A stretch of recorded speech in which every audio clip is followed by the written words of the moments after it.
Hey guys, Zero here again with another Airsoft review. Just showcase too as well. At my buddy Rob's house, and he's let me mess around with some of his very old Airsoft stuff. This is a G&P Airsoft rifle. I'm gonna say they're out of Hong Kong. It's actually supposed to represent the original M16 that we used back in Vietnam. It's got the triangle foregrip, that flash hider, 20 round magazine. Originally, this is a 160 round mid cap. 110. 110.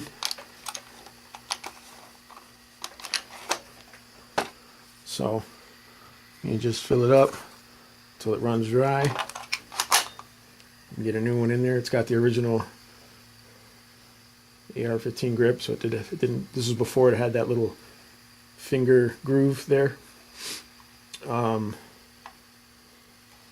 This actually does not have a forward assist, which is what they would have right here. This was before they put a forward assist on there. So these are the guns we used in Vietnam. Obviously this is the airsoft version. Most of the parts, the receivers are metal, the grip is plastic, stock is plastic, the foregrip is plastic, but everything else is metal. So mag, receiver, lower and upper, all the parts, buttons, the barrel, the sights, sling points. If I'm not mistaken, this is actually all stock G&P. I think my buddy got this around 2010, so it's 8 years old now. Still works good, and it's actually a really nice piece in his collection. I don't even think they make this anymore, or if they do, excuse me, you can actually, it's not the same. It's a different. I think they make one with like the A1 receiver, so it'll have the bolt assist on there. So you can pull back the charging handle. And there's the hop up. Adjust the hop up there.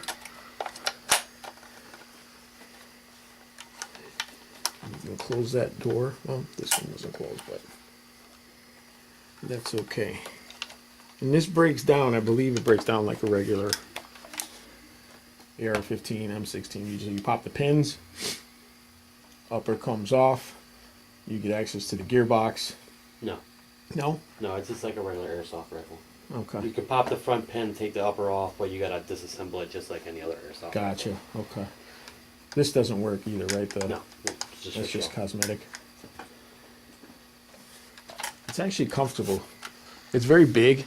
In my arms, I got shorter arms, but it's comfortable. It's still comfortable to shoot. Now, unlike one of his other guns, this has actually been used heavily. He used it for a long time in a lot of different games, public events we've gone to, even private. So he's put this thing through the test. It's been in the mud. It's been in the snow too, right? Like we had it. We had it in the winter. We played in some heavy winter games. And it's still kicking ass. This gun it's still working. He doesn't use it as much anymore, obviously because there's other primaries he uses, but this is one of my favorites, just because of the era that it's from. You know, it's one of those guns we were gonna make. We were gonna build, you know, Vietnam loadouts, and I went with an AK, and he went with the M16. You know, it's actually pretty cool. Check this real quick. You can't check the barrel. Nothing there. There's the hop up. And there, I don't know if you can see that. There it is. In the gearbox. Selector switch. Yeah, I'm not going to do full auto. But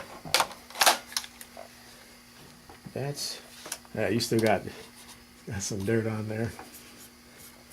So I like it. I like that he bought it with an intent to use it for a specific loadout, but he's used it on and off throughout the years for a lot of different games. And it's stood up pretty good, right? I would say, you know, it's lasted. It was made really well. It's lasted a long time. It still works, you know.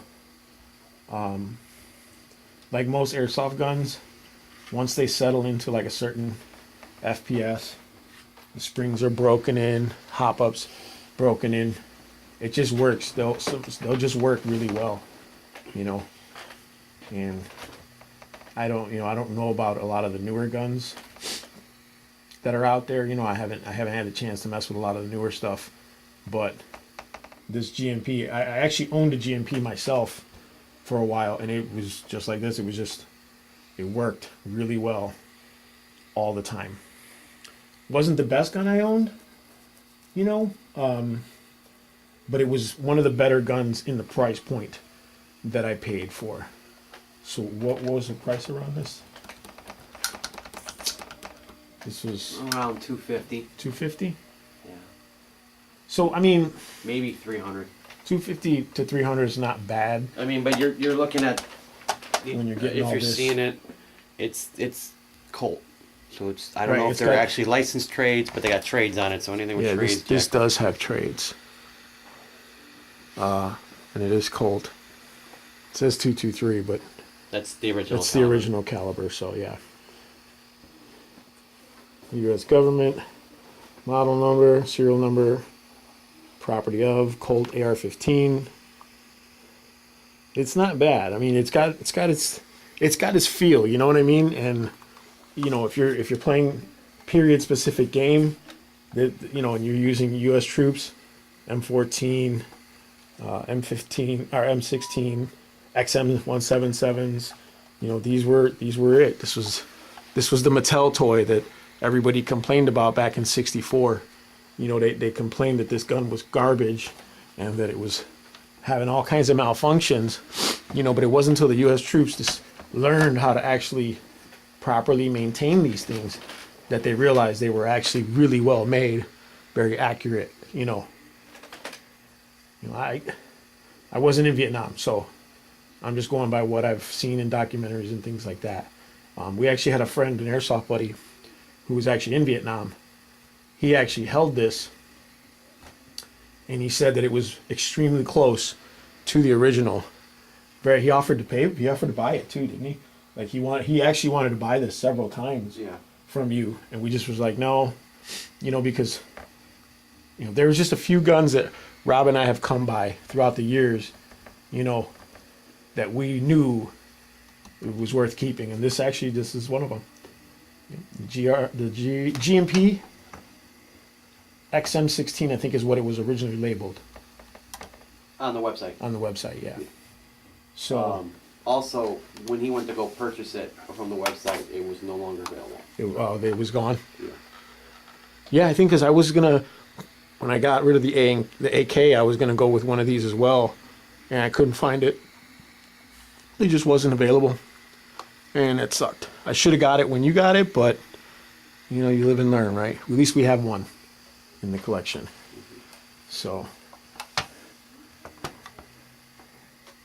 any cons you can think of? Just the plastic. Just the thin plastic, yeah. Yeah. This is a little Little, you can hear it. It's a real thin plastic. I mean, though, okay, it's thin, but it's lasted. Yeah. You know what I'm saying? Well, Like I did have a different foregrip on for a while. Did you? Oh, Yeah. you had the actual Like the tubular one, right? because I didn't want to break that one. Right, right. Oh. Which honestly, that's pretty much what it was the same rifle, minus the it had the forward assist, and then the round handguard, and that was the M16 for quite a while too. So it's not bad. I mean, if you get your hands on one, get it. But if you can't, well, this is a good look at one. XM16 by G&P. Let me know in the comments below if you guys have one, you don't, you want one. You know, I don't know. A lot of people aren't fans of these, but I actually like the M16. It's actually a really cool rifle. 20-inch barrel on the inside, so you get some range out of this thing if you have good hop up. You know, and it's just a cool design. I mean, you take you back to 64, 65, run through the jungle, you know. But that is the G&P XM16. Alright guys, thanks for watching.